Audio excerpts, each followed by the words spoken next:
I just moved my community to Providence Ridge, and specifically to lethal Providence Ridge.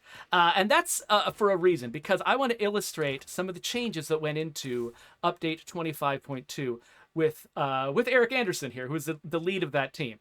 So you'll notice none of the plague hearts have been scouted yet. That's pretty normal for the lethal zone.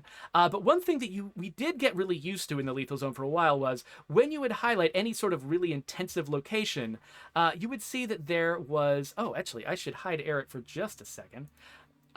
You should see that there is, like 4 or 3 plague hearts covering every single site out here. That was normal. That was basically what everybody was used to, that if you're in the lethal zone, every side is going to be guarded by several plague hearts. But you'll notice that on this map, actually, as soon as I get out of the most tightly concentrated places, I'm seeing a lot of 1s. A lot of these sites, that one has 4, but a lot of these sites have 1s and 2s. Not nearly as many plague hearts are covering these outlying sites. And that was very intentional. And so, Eric, do you want to sort of talk through sort of the thinking that went into how we're sort of redistributing plague hearts on the map in the lethal zone these days? Yeah, I mean, you mentioned before the public test realm, which is kind of our open live running beta. And one of the great things was with 25 was that was kind of the first time we were using that, but we not only use it for like catching issues such as like crashes and bugs that were happening, but kind of just user experience issues and just getting general feedback about new features we're putting in the game.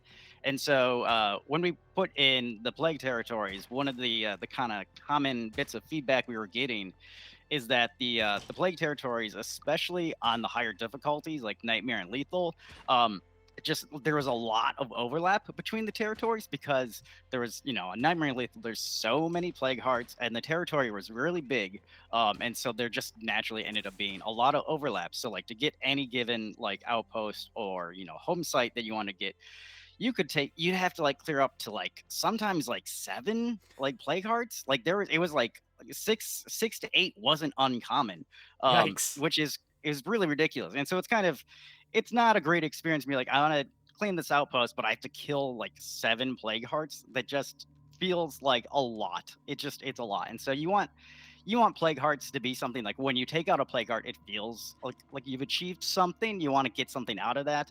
Um, so having too much overlap is just it's not a great experience because you're not really feeling like you're accomplishing a whole lot when you kill a plague heart then. So we definitely wanted to make it that each plague heart kind of had more of its own territory and not as much overlap.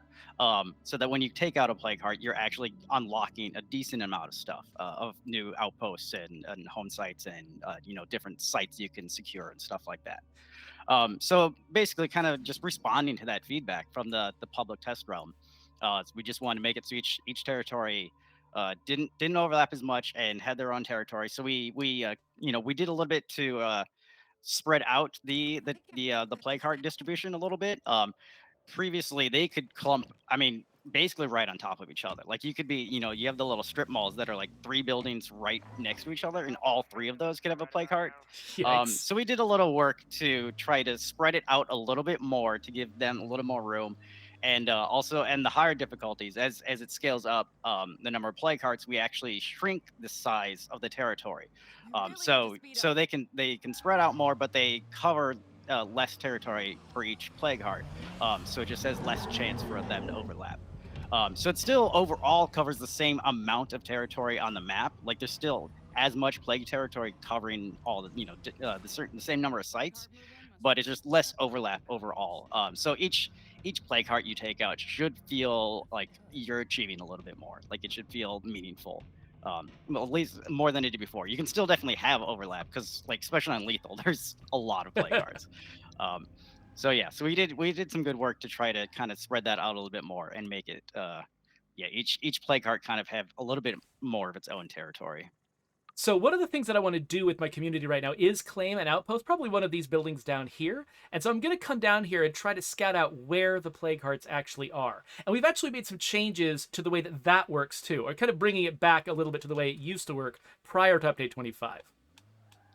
Yeah, yeah. One of the things, the way, and for those who don't know, and on Nightmare and Lethal, the plague hearts aren't automatically scouted at the beginning of the game like they are in other difficulties.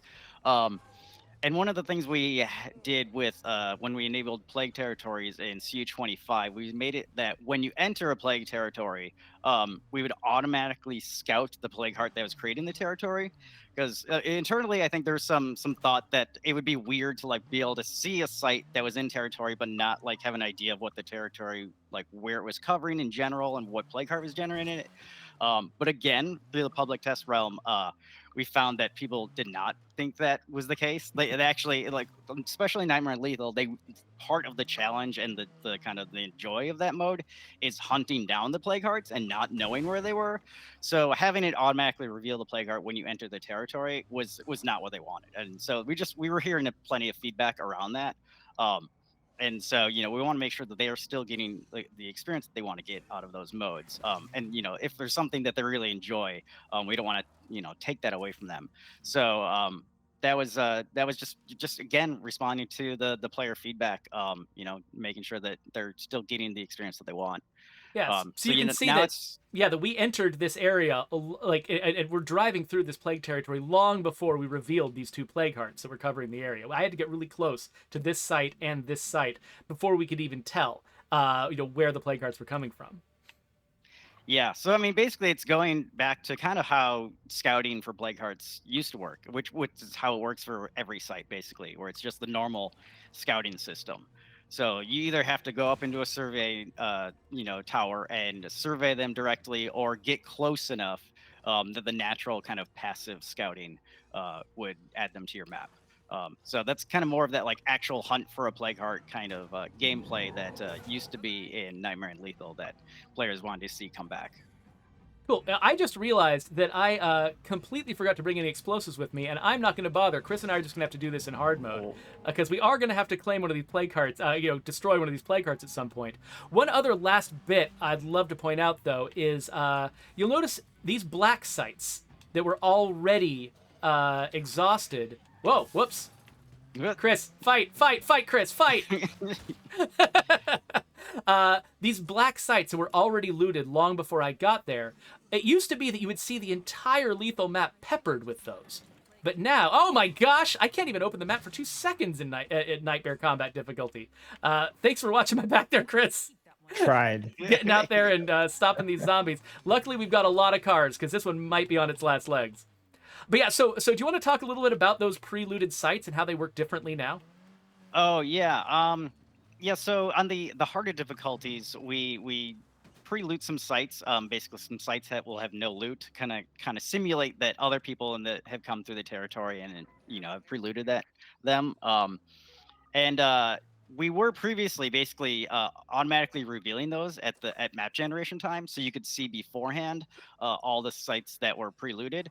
And the thinking around that was that like we didn't want players to have to like go to a site to try to find something, then find out that it wasn't looted and feel like they wasted their time and like it was a wasted trip. But again, from a lot of player feedback, that especially, I mean, because this only happens on the harder difficulties, that people were saying that they much prefer the immersion of not knowing what sites were polluted and finding that just through natural gameplay, just like you would if you were actually in a zombie apocalypse. So yeah, again, just kind of responding to player feedback and that desire to not see those up front, and to like have it be discovering the map be a part of the gameplay. We just made it so we don't reveal those. So you just kind of have to naturally just find what sites have already been looted and which ones still have stuff to get. So I got a little bit distracted by the fact that there's a feral out there. Oh Yes, gosh! Matt, you are. Chris, let's climb a You're ladder. in it. Climb a ladder, quick. Okay. Let's get. Come on, Yeah, let's go. Let's go. too Let's go. Well, thank you, Eric, for giving us that rundown on on everything that's going on. Chris and I are going to figure out how we're going to survive the next segment of this stream. But yeah, it's really great to know. I mean, particularly the degree to which your team was listening to feedback from players to sort of figure out what the best implementation of our highest difficulty level was going to be. Yeah, I think the public test realm has been really great in that regard. Like, it really gives us like a kind of a nice through line just directly to our players, getting them, getting this stuff in their hands early and getting to hear like, these are especially it's the very engaged players, so we get to hear that, a lot of feedback. And especially like we had the in-game kind of survey where they can go and like actually do a survey and fill out thoughts about the game. And luckily, Chris was nice enough to go through that all and kind of distill the trends down to things they were seeing a lot. And so that helped us really kind of find the kind of zeitgeist that was going on inside the beta and with all the stuff that was changed in CU25. So it was really great to have that. I'm glad we're continuing that going forward. I think it's going to be super helpful. Yeah, very +1.